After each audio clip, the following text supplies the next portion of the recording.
Bapak Ibu Saudari-saudara umat beriman terkasih dalam Tuhan, selamat berhari Minggu, selamat beribadah bersama dengan keluarga, sahabat dimanapun Anda berada. Hari Minggu biasa yang ke-23 tahun B, tanggal 5 September 2021. Saya Romo Agus CSSR mengajak saudari-saudara merenungkan Injil Markus bab 7. Ayat 31 sampai 37. Kita mendengarkan firman Tuhan. Dalam nama Bapa dan Putra dan Roh Kudus. Amin. Sekali peristiwa, Yesus meninggalkan daerah Tirus dan lewat Sidon pergi ke Danau Galilea. Di tengah-tengah daerah Dekapolis. Di situ orang membawa kepadanya seorang yang tuli dan gagap dan memohon supaya Yesus meletakkan tangannya ke atas orang itu. Maka Yesus memisahkan dia dari orang banyak sehingga mereka sendirian. Kemudian Yesus memasukkan jarinya ke telinga orang itu, lalu meludah dan merabah lidah orang itu. Kemudian sambil menengadah ke langit, Yesus menarik nafas dan berkata kepadanya, Efata. Artinya, terbukalah. Maka terbukalah telinga orang itu dan seketika itu terlepas pula lah pengikat lidahnya, lalu ia berkata-kata dengan baik. Yesus berpesan kepada orang-orang yang ada di situ supaya jangan menceritakannya kepada siapapun juga. Tetapi makin dilarangnya mereka, makin luas mereka memberitakannya. Mereka takjub dan tercengang dan berkata, ia menjadikan segala-galanya baik. Yang tuli dijadikannya mendengar, yang bisu dijadikannya berbicara. Demikianlah Injil Tuhan. Bapak Ibu Saudari-saudara umat beriman yang terkasih dalam Tuhan kita Yesus Kristus. Kita mendengar dalam perikop Injil hari Minggu ini Yesus menyembuhkan seorang yang tidak hanya tuli tapi juga bisu, tuli dan gagap. Yesus memasukkan jarinya ke telinga orang itu, lalu kemudian meludah dan merabah lidahnya. Lalu sambil menengadah ke langit, Yesus berkata, Efata, terbukalah. Maka terlepaslah pengikat lidah orang itu, terbukalah telinganya, dan dia dapat berkata-kata dengan baik. Itu kabar gembira, kabar baik, bukan hanya bagi yang disembuhkan, tapi juga bagi banyak orang.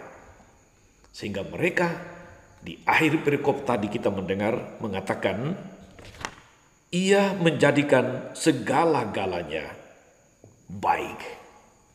Yang tuli dibuatnya mendengar, yang bisu dibuatnya berbicara. Saudari-saudara umat beriman terkasih, dengan menyembuhkan telinga orang itu, Yesus mau menyatakan secara simbolis bahwa ia menyembuhkan dan mengangkat kemampuan pendengaran manusia untuk sanggup mendengarkan sabda Allah.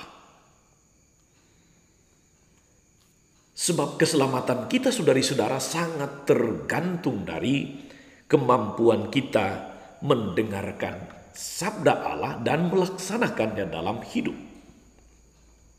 Karena itulah setiap kali setelah Injil dibacakan dalam ibadah atau perayaan Ekaristi, selalu ada aklamasi. Berbahagialah orang yang mendengarkan sabda Tuhan dan tekun melaksanakannya. Lalu kita, umat menjawab, sabdamu adalah jalan, kebenaran, dan hidup kami. Penyembuhan orang yang tuli ini memampukan dia mendengarkan sabda Allah. Maka saudari-saudara, dengan menyembuhkan si bisu tuli ini, orang itu bukan saja disembuhkan tetapi diselamatkan. Kalau kita membaca kitab suci dengan teliti, saudari-saudara, seringkali dikatakan, dengarkanlah sabda Tuhan, atau dengarkanlah firman Tuhan. Barangkali saudari-saudara, kita perlu membedakan antara kata mendengar dalam bahasa Inggris to hear dan mendengarkan to listen. Saya mendengar orang yang berteriak, mendengar orang yang menangis, mendengar orang yang tertawa. Tentu saja saudara-saudari, berbeda dengan saya mendengarkan orang-orang yang patah hati, orang-orang yang berkeluh kesah tentang beban berat, pergumulan hidupnya. Itu pasti berbeda. Tadi sore saya mendengarkan sirene ambulans yang mengangkut jenazah yang meninggal karena COVID. Saya mendengar, tetapi akan berbeda dengan ketika saya mendengar jerit tangis dari keluarga yang kehilangan orang tua, sahabat, pasangan hidupnya karena COVID. Itu dua hal yang berbeda. Mendengar atau to hear itu cuma melibatkan telinga fisik kita. Tetapi mendengarkan, to listen, saudari-saudara, itu melibatkan seluruh kepribadian kita, perhatian kita, pikiran kita, hati kita. Bukan cuma telinga. Sehingga jelaslah bagi kita saudari-saudara bahwa mendengarkan jauh lebih mendalam, jauh lebih intens daripada sekedar mendengar. Bapak Ibu saudari-saudara, umat beriman terkasih dalam Tuhan, kurangnya saling mendengarkan itu menyebabkan banyak masalah dalam hidup bersama. Kurangnya saling mendengarkan. Banyak masalah tidak terselesaikan. Seakan-akan tidak ada jalan keluar hanya karena tidak saling mendengarkan. Karena ada banyak orang saudari-saudara mau didengar tetapi tidak mau mendengarkan. Demikianlah dalam hidup bersama, dalam hidup berkeluarga. Hidup berkeluarga akan menjadi lebih enak, lebih nyaman, lebih membahagiakan bagi semua ketika suami istri, orang tua dan anak antar satu sama lain dalam keluarga saling mendengarkan. Tak bisa saudari-saudara, suami hanya mau didengar tapi tidak mendengarkan istri, tidak mendengarkan anak-anak. Atau sebaliknya, istri tidak bisa hanya mau didengar, tapi juga harus mampu mendengarkan. Suami mendengarkan anak-anak, keluarga, dan sebagainya. Hidup bersama akan semakin baik saudari-saudara manakala kita satu sama lain mempunyai kemampuan saling mendengarkan. Mendengarkan menjadi sangat penting. Lihatlah saudara-saudari, tiap saat kita membaca kitab suci di gereja, atau kepada kita dibacakan kutipan perikop kitab suci hari Minggu, 3 bacaan, bacaan pertama, kedua, bacaan Injil. Kita bisa bertanya di sana saudari-saudara, apakah kita mendengar atau mendengarkan firman Tuhan? Kalau kita hanya mendengar, maka ibaratnya seringkali kita katakan masuk telinga kiri, keluarnya di telinga kanan. Tapi ketika kita mendengarkan dengan seluruh perhatian, pikiran dan hati, maka firman itu meresap. Firman itu kita dengarkan, bukan hanya dengar, dan dari sana dia mempengaruhi sikap kita, perkataan-perkataan dan tindakan-tindakan kita. Mendengarkan sekali lagi saudari-saudara menjadi sangat penting. Umat perlu mendengarkan ketua lingkungannya, mendengarkan pastornya, pastor dan dewan perlu mendengarkan umatnya, mendengarkan para ketua lingkungannya, dan sebaliknya.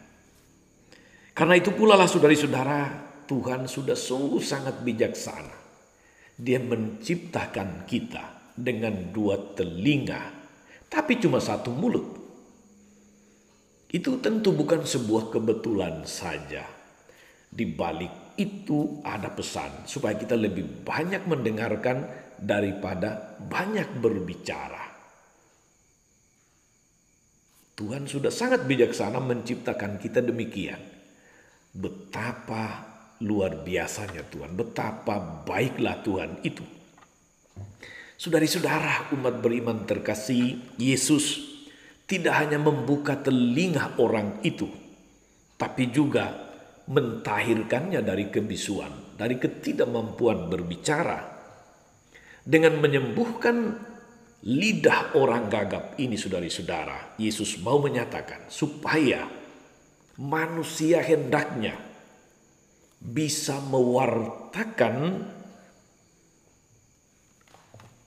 Tuhan yang didengarkannya, bisa memberi kesaksian tentang karya-karya Tuhan dalam hidupnya, bisa mewartakan Tuhan yang dia dengarkan firman-Nya pada hari Minggu, yang dia baca kitab suci, mendengarkan renungan atau khotbah, lalu kemudian mewartakannya di dalam hidupnya sehari-hari, memberi kesaksian yang baik tentang karya-karya Tuhan dalam hidupnya, sehingga hidupnya menjadi berkat bagi banyak orang.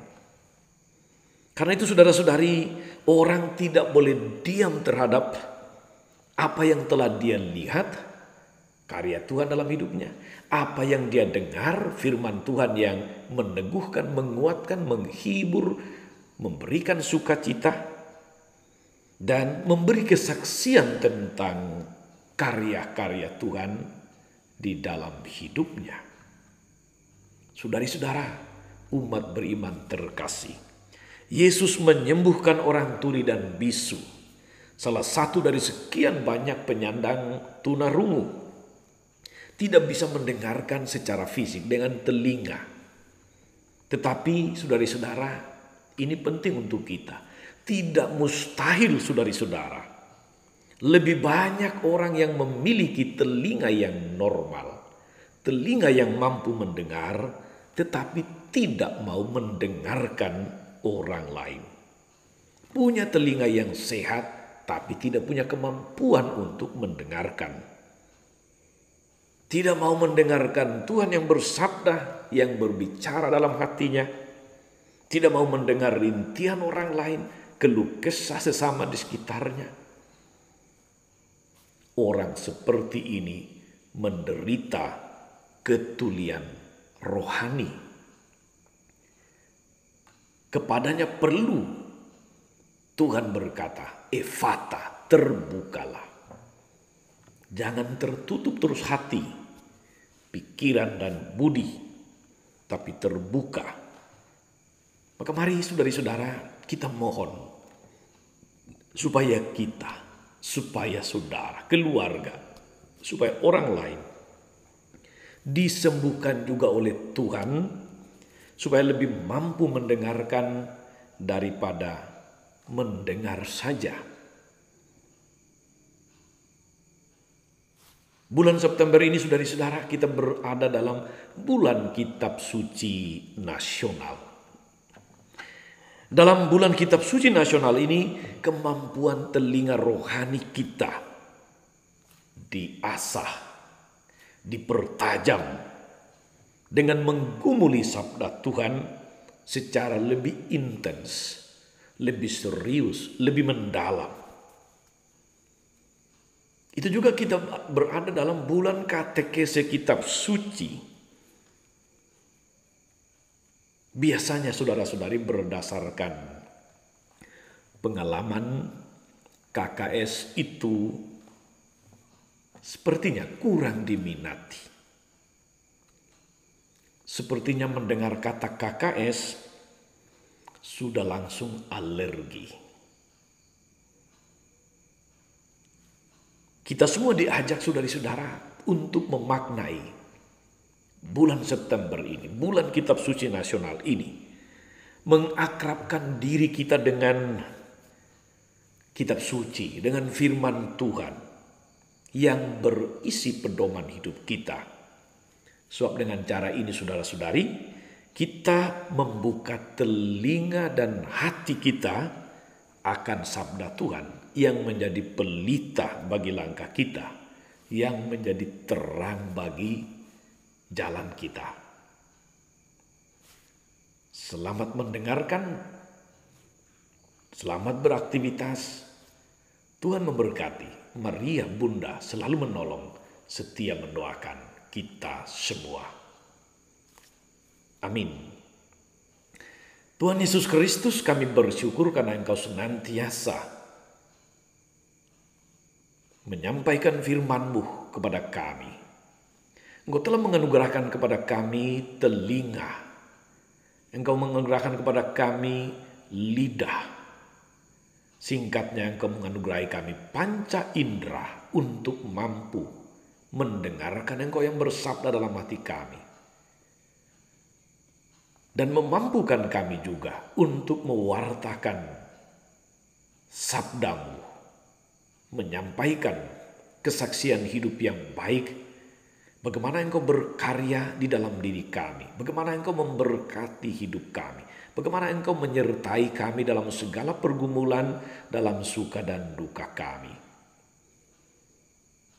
Bersabdalah Efata untuk kami masing-masing, agar kami mampu membuka mata, membuka telinga, membuka hati kami akan firman-Mu. Sehingga kami dengan mendengarkan firman-Mu mampu menjadi pewarta, mampu memberi kesaksian hidup yang baik sebagai pengikut-pengikut-Mu, sehingga orang berkata, ia menjadikan segala-galanya baik. Terpujilah Engkau Tuhan sepanjang segala masa. Amin. Saudari-saudara sekalian, berkat Allah turun atas saudari-saudara, atas mereka yang kita doakan atau kita janjikan doa. Mereka yang sakit dan menderita, segala rencana, karya dan pelayanan kita sepanjang hari ini, Bapa dan Putra dan Roh Kudus. Amin. Jangan lupa like, subscribe, nyalakan lonceng notifikasinya. Salam 52, Tuhan memberkati.